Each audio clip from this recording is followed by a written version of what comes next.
Shri V K Suresh നോക്കൂ, ഇപ്പോൾ ആർക്കു നൽകിയ മറുപടി എന്നതിനപ്പുറത്ത് കേന്ദ്രമന്ത്രി അമിത്ഷാ പറയുന്നത് കേരളത്തിന്റെ ഭാഗത്തു നിന്ന് വീഴ്ചയുണ്ടായി, അതുകൊണ്ടാണ് കേന്ദ്ര സഹായം വൈകുന്നത് എന്നുള്ളതാണ്. ഇപ്പോൾ കഴിഞ്ഞ ദിവസങ്ങളിലൊക്കെ കേന്ദ്രമന്ത്രി അടക്കം കെ വി തോമസിനെ അറിയിച്ച വിഷയങ്ങളിലൊക്കെ പറഞ്ഞിരുന്ന ഒരു കാര്യമെന്ന് പറയുന്നത് കേരളത്തിന്റെ കയ്യിൽ ആവശ്യത്തിന് പണമുണ്ട് എന്നുള്ളതാണ്. ഇന്നും സമാനമായ ചില പരാമർശമുണ്ടാകുന്നു. അതിനൊപ്പം കേരളത്തിന്റെ ഭാഗത്തുനിന്ന് വീഴ്ചയുണ്ടായി എന്നുള്ളതും.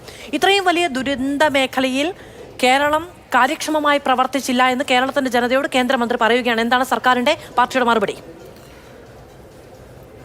ഈ വയനാടിൻ്റെ സഹായം സംബന്ധിച്ച് കേരളത്തിൽ നിന്ന് കക്ഷിരാഷ്ട്രീയ അതീതമായി വലിയ എതിർപ്പാണ് ഉയർന്നു വന്നുകൊണ്ടിരിക്കുന്നത്. കാരണം കേന്ദ്ര ഗവൺമെൻറ് അത് കേരളത്തിലെ ജനങ്ങളോട് അങ്ങേയറ്റം വിവേചനത്തോടു കൂടി പെരുമാറുന്നു എന്ന് അനുഭവത്തിൻ്റെ അടിസ്ഥാനത്തിൽ എല്ലാവർക്കും ബോധ്യപ്പെട്ടുകൊണ്ടിരിക്കുകയാണ്. അപ്പോൾ ഇങ്ങനെയുള്ള കാര്യങ്ങൾ പുറത്തേക്ക് വരുന്ന ഘട്ടത്തിലാണ് പല പല കാരണങ്ങളുമാണ് ഓരോ ഘട്ടത്തിലും പറഞ്ഞത്.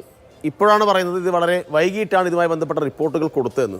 നേരത്തെ പറഞ്ഞു STRF ഫണ്ട് ധാരാളം അവിടെ കെട്ടിക്കിടക്കുന്നുണ്ട്, ആ ഫണ്ട് എടുത്ത് വിനിയോഗിച്ചുകൂടെ എന്നാണ് പറഞ്ഞത്.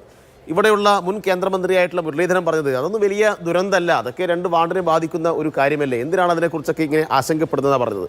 അപ്പോൾ ഇതെല്ലാം വസ്തുതാ വിരുദ്ധമായിട്ടുള്ള കാര്യങ്ങളാണ്. ഇപ്പോൾ recovery and reconstruction guide lines അത് 14/8/2024 അതുമായി ബന്ധപ്പെട്ട ഉത്തരവിറങ്ങിയത്. അതിനുശേഷമാണ് കേരളം ആദ്യമായിട്ടൊരു PDNA സമർപ്പിക്കുന്നത്. ആ PDNA സമർപ്പിക്കാൻ സ്വാഭാവികമായിട്ടും രാജ്യത്തെ മറ്റ് സംസ്ഥാനങ്ങളുടെ എല്ലാം കാര്യങ്ങളെടുത്ത് പരിശോധിച്ചാൽ തന്നെ 3 മാസം എടുക്കും. അത് വിശദമായ പഠനം, ശാസ്ത്രീയമായ വിശകലനം ഇതിനെല്ലാം വിധേയമാക്കിയിട്ട് മാത്രമേ ഇതുപോലെയുള്ള റിപ്പോർട്ടുകൾ സമർപ്പിക്കാൻ വേണ്ടി കഴിയൂ.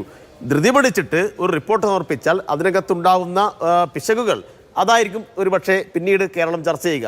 അതുകൊണ്ട് നവംബർ 13 മാത്രമാണോ കേന്ദ്രമന്ത്രി പറയുന്നത് അനുസരിച്ച് നമ്മൾ ഈ പറയുന്ന അസസ്മെന്റ് മെമ്മോ തയ്യാറാക്കി നൽകിയത്? നവംബർ 13 മാത്രമാണോ?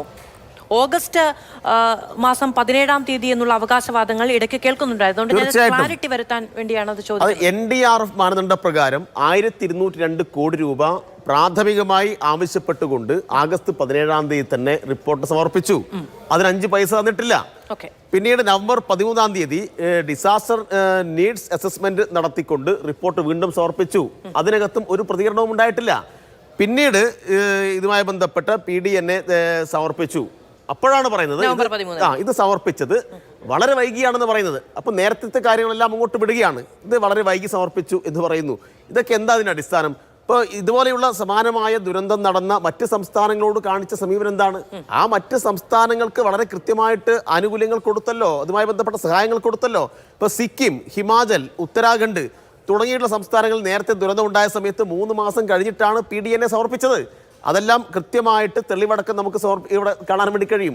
അപ്പോൾ സിക്കിമിനോട് വിവേചനമില്ല, ഹിമാചലിനോട് വിവേചനമില്ല, ഉത്തരാഖണ്ഡിനോട് വിവേചനമില്ല, ത്രിപുരയോട് വിവേചനമില്ല, തെലങ്കാനയോട് വിവേചനമില്ല, കേരളത്തോട് എന്താ വിവേചനം? അതാണ് ചോദ്യം.